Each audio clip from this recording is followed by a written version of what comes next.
Okay guys, here we are. It's Honda Day. So what we got here is 2011 Honda Accord. This thing's coming in for some front brakes, and it also has a wheel bearing. That is bad. A way I tested, I drove it, of course, and I could hear the wheel bearing making noise. I have this luxury of having a lift that I can put the whole car up on. Makes it a little easier, but if you don't have that and you're doing this with a jack, it can just jack the vehicle up, make sure that you've gotten it properly, suspended with good jack stands in the dirt. I've got methods for that. I'll probably do a video with that at home when I'm doing stuff at home. Anyhow, and I just ran the vehicle and took the traction control off so I could just hear the front wheels roll at highway speed, and that way I could tell, because it was hard to see if it was coming front to rear. And come to find out it's on the front. It's going to be on this side right here, passenger side front, which actually for these model Hondas seems pretty regular. Now I've got to get it's going to get brake pads. I'm going to get some brake pads as well. The pads aren't old, but the rotors are just warped so bad, so it's going to get new rotors, new brake pads. And an often problematic situation that a lot of the do-it-yourself guys run into is this Phillips head screw can be in there, and you can even use the little special impact driver you'll hold with your hand and you hit with the hammer on the back side to break it loose. I'll give you an example. It works, but sometimes it doesn't do the job. One of these right here. I've got a better method for that. I'll use this punch, and I'll use a hammer, and I'll hit it a time or two with my little ball peen hammer, hitting into that punch, and then I'll use my little, which most of the time when I do that, I don't even have to put any pressure on it, but I use this and my little 3/8 drive impact with that in it. But watch what happens when I hit the end of this thing. I gotta set the phone down, so I don't think I can catch it on video, so let me set the phone down and be right back.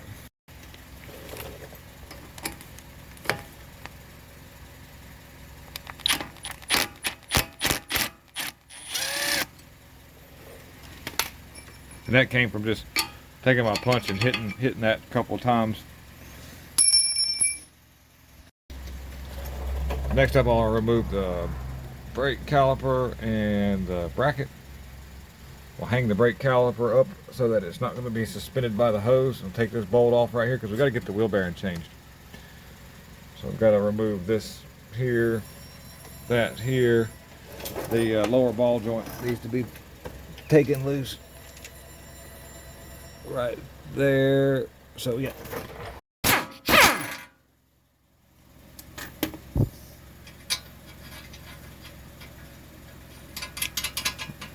I'm gonna thread this back on when I get ready to take this off. Not using the pickle fork, by the way.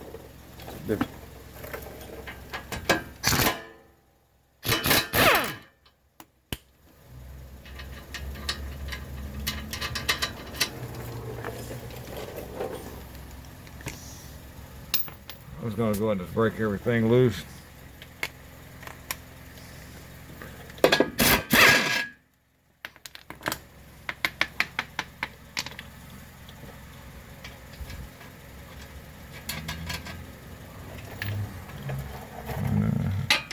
Probably leave the bracket mounted to the caliper. Let's see if that works for me today. Can I do it, Bolo Winky?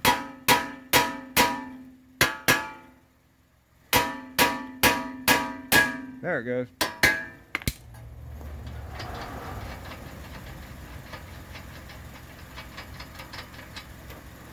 This will make getting to that caliper mounting bracket easier. I can turn it like that. So you can get in there. Gotta get in there.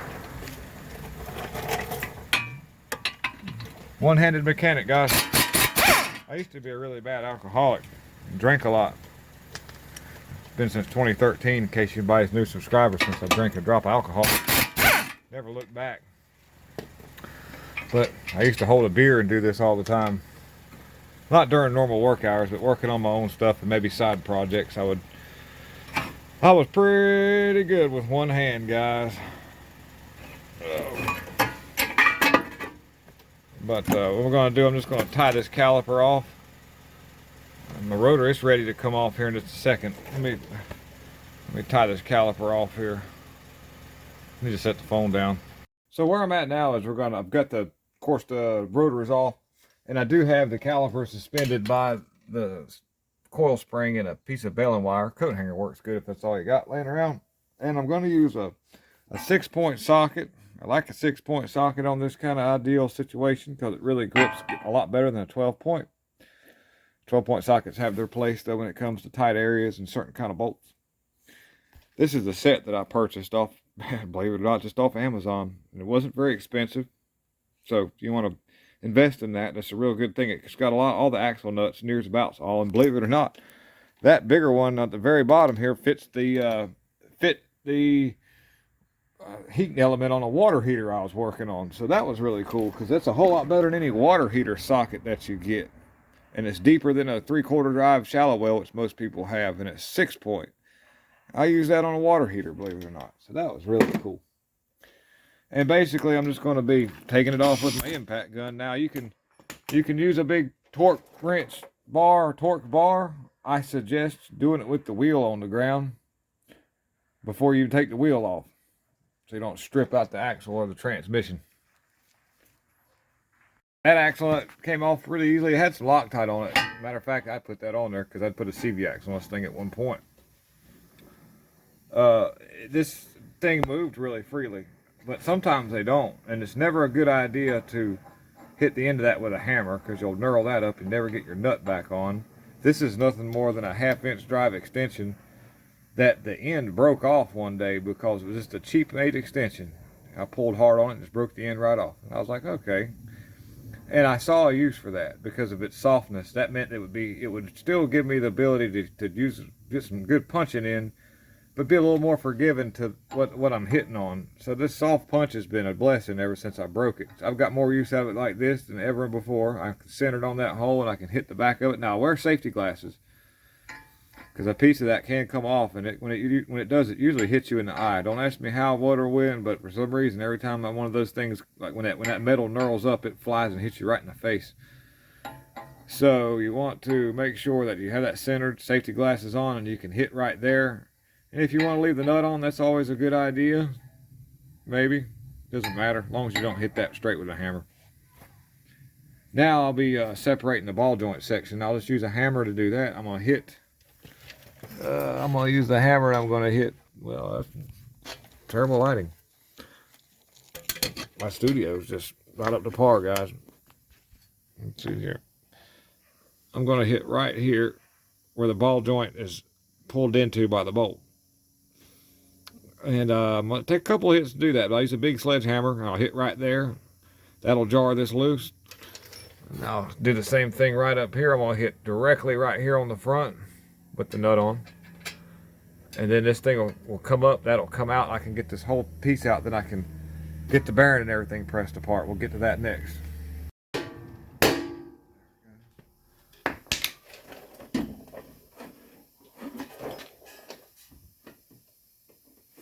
Y'all thank my wife. She's helping the camera hold for a little bit while I'm waiting on the oil to get here to change her oil, y'all.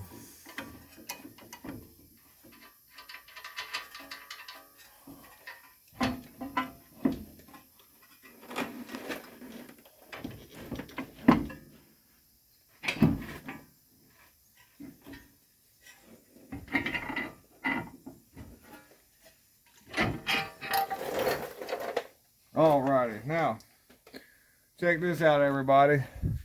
It's my beautiful wife. She's in her work clothes, but she won't let me show nobody. This thing has a speed sensor encoded magnet on the back. And so when you install this bearing, you better make sure that that is sticking towards the speed sensor. If you don't, you're going to be, it'll give you a code for ABS problems because the magnetic strip is only on this one side of this bearing. So something to think about. So now we've got to get it pressed all apart. All right.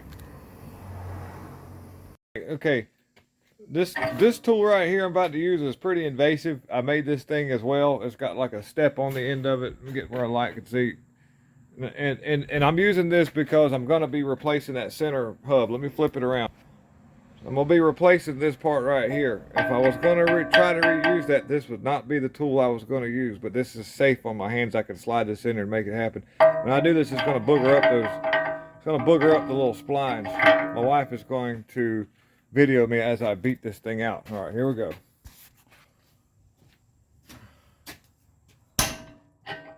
Tighten up the clamp really good, guys. Everything's going to hit the floor. Everything's going to...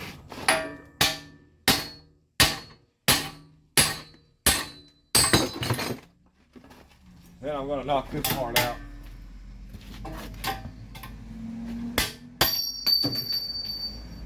And I'm going to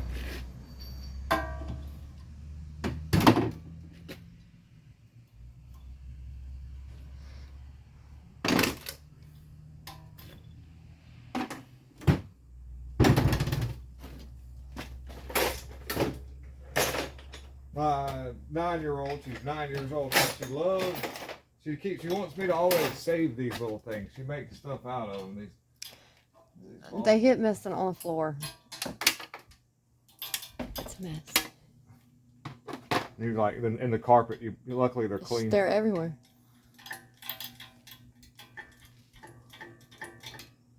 So whatever you gave her, half of them are gone. I'll lose half of them as well. Okay, keep them, please. Do what now? Keep them. I will. For yourself, Oh. not for her.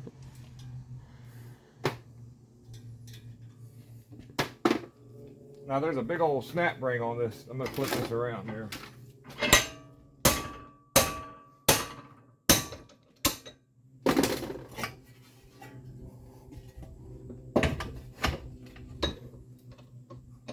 I have these big fancy pliers. And if you're going to do this kind of work or try this job, you're going to want these too. Now something I'm going to do is I'm going to make sure that this piece is going to go around in a circle and break it loose.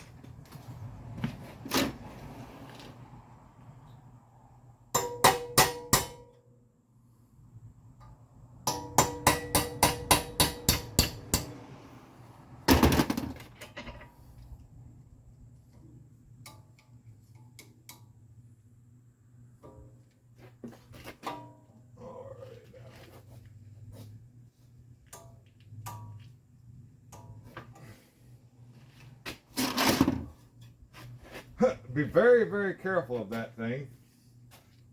Put it somewhere and leave it on that, because it'll fling off of there and you'll be like, ouch. Next up, I gotta flip this thing around. Again.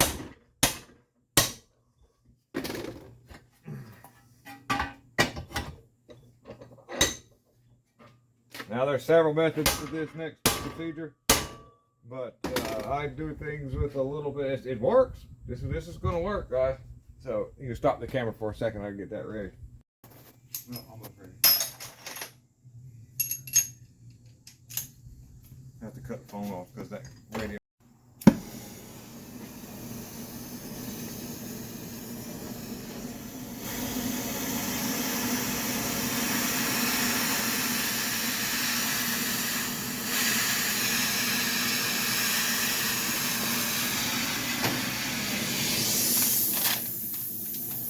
Okay. Yep. All right. Let me take it here. I'll put it down. Huh? I got you.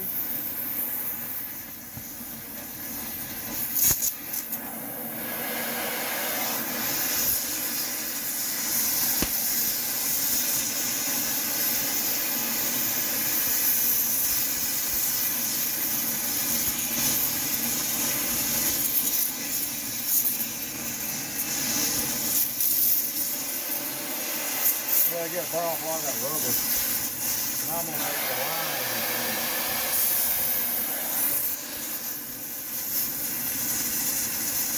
Get right in here.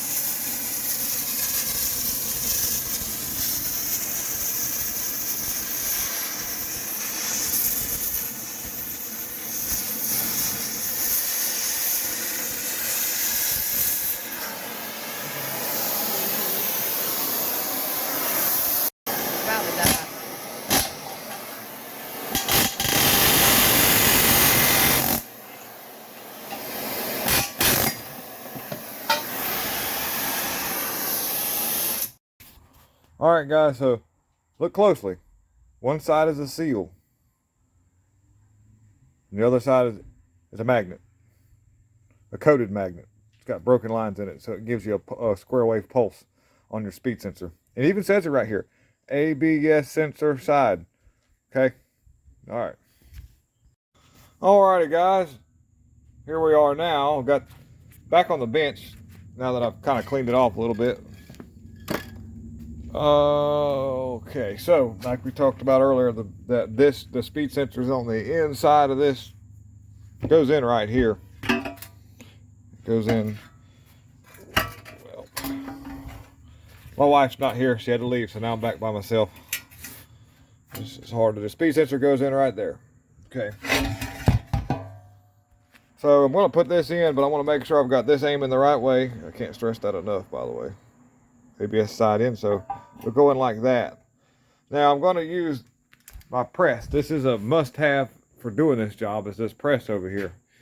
And you can maybe beat it in with a hammer. I think I've done that before years ago. It's just not very good to do that. I will put some grease around the outside of this, just some regular high pressure grease, some like wheel bearing grease, just happy-go-lucky dookie grease. And then once I get it pressed down level, you'll see when I do this, I'll finish this thing out with the old race. I'll take the old race that I used. I notched it with my torch. Y'all seen that, and that allowed the tension to release off of the sidewalls. And then I could just take my impact hammer and zip it right out of there. So let's get to it. Okay, so now you'll see that I need to be able to put this in my setup where this thing will sit level. So I'm going to find an old race. I've got to carry this thing over here. I keep a bunch of old races for all kind of different stuff. Some of it's fell down. Oh no. I know. Excuse my mess. This job, I don't never have time to do a whole lot of cleaning because I'm always working. If I'm not working, I'm bringing other content. Anybody knows what I'm talking about. I got other channels. But anyhow, I'll let the algorithm. You can find them. Oh, some of this stuff falls down. I'm just being shook all around. But basically, I want to find a race that goes around this outside diameter, the whole circumference. So let's see how lucky we can be. Lucky doesn't exist anyways. That's not going to work. Need something really big.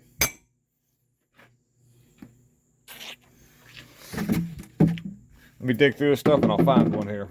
Well, what I end up doing, I just pulled this little ring out right here. The camera was not focused. All right, yeah, right there. I just took that out. And then this will fit in that circumference and give me a flat.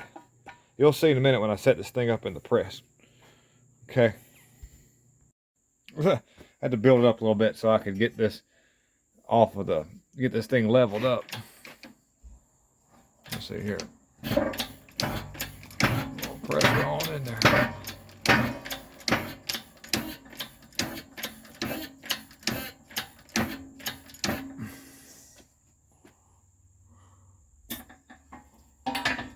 Once again, here's the one. I can't do it. I'm gonna have to let go and grab everything and set that race in there. Let me do this here. And I've got the race that I used, the old race from the original bearing.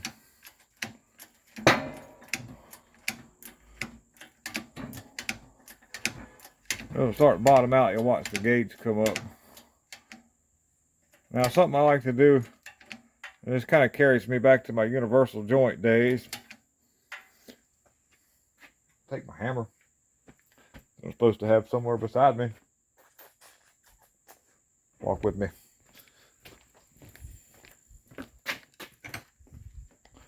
I just like to tap around this thing and make sure it settles in.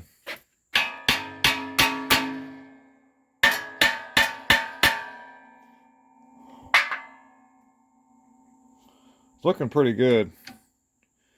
You can feel it, and then you can see the gauge starting to come up there. So that's good. One-handed bandit. Okay, all right. Well, now we can put the spindle back in. So when pressing this in, make sure you put something against this part of the bearing. Okay, I'm a little bit farther ahead than what I wanted to take the next step in this video. I had some people come in while I was trying to press this thing, and I've had it just the past week. People came in this shop, and it's been,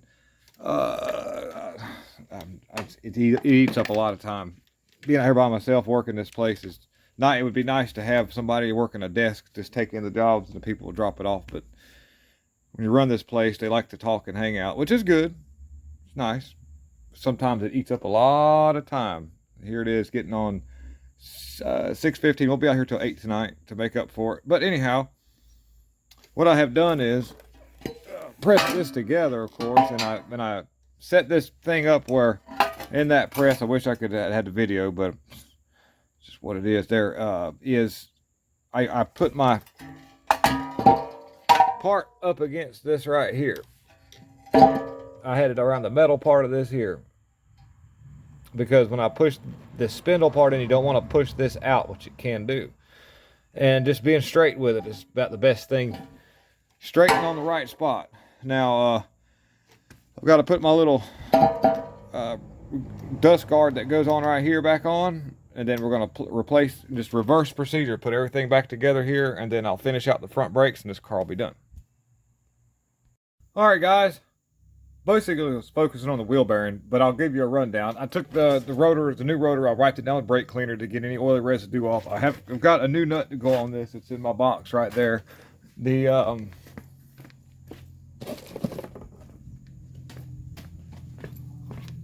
this right here, we'll get a new nut. We'll put some Loctite on it, and then once I do, this will be tightened with a torque wrench. We'll do 180 foot-pounds.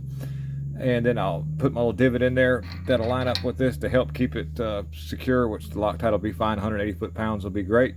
We'll bolt the wheel on, and that's pretty much it. Of course, on the front brakes, I put the new pads. Greased my pins with special brake grease in case, I've done some videos of brakes and all that, but just in case you hadn't caught one of those, you always want to use the proper grease for brake parts. There's a reason for that. That rubber is not compatible with petroleum-based grease. That's pretty much it. It was just all a big bolt in after that. So thank you so much for tuning in and watching this wheel bearing job, and kind of maybe hopefully it'll help you out on a do-it-yourself side.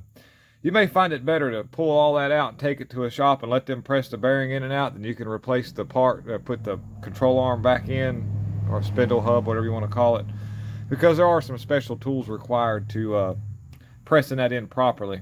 You can beat it in with a hammer, but you might find it better to let somebody with a press do that. But if not, beat it in with a hammer. All right, guys. Appreciate you all for tuning in, the We'll Fix It team. We're going to finish that one up here in a little bit and get it out. We're done. Just rechecking the coolant. That was the one with the thermostat in. I've got a Honda Element out there, and I've got another Honda Pilot to work on. And I've got a bunch of stuff out here. A parking lot full of vehicles. All right, guys. Thank you again. Lots of love. Lots of love. God helps those who help themselves. Remember that. All right. Bye.